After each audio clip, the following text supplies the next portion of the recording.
Hello అండి అందరికీ. Journey with Jesus channel తరపున మాతృమూర్తులందరికీ మదర్స్ డే శుభాకాంక్షలు.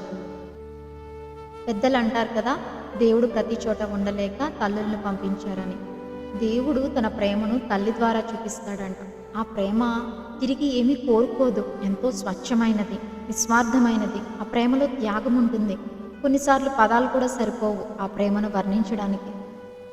మరి అలాంటి తల్లి ప్రేమను పొందుకోలేక, ఆదరణ దొరకక తల్లడిల్లే పిల్లలు అనేక మంది అండి. తల్లిని కోల్పోయిన పిల్లలు కూడా ఉంటారు. మరి పిల్లలను పోగొట్టుకున్న తల్లులు కూడా ఉంటారు. మరి అట్టి వారందరితో ప్రభు ఈరోజు చెప్తున్న మాట, మరి ఒకని తల్లి వానిని ఆదరించినట్లు నేను మిమ్మను ఆదరించదను అని. మరి తల్లి అయినా మర్చిపోవచ్చేమో కానీ నేను నిన్ను మరువను అని. మరి ప్రభు చూపించే ఈ ఆదరణ శాశ్వతమైనది, మారనిది, మరి ఎప్పటికీ కూడా తరిగిపోనిది. ఒక తల్లిగా మన బాధ్యత దేవుడు మనకి ఇచ్చిన బిడ్డల్ని దేవుని వాక్యంలో, ఆయన యందు భయభక్తుల్లో పెంచడమే. అప్పుడే వాళ్ళు ఎక్కడున్నా, ఎలా ఉన్నా సేఫ్గా, సెక్యూర్డ్గా ఉంటారు.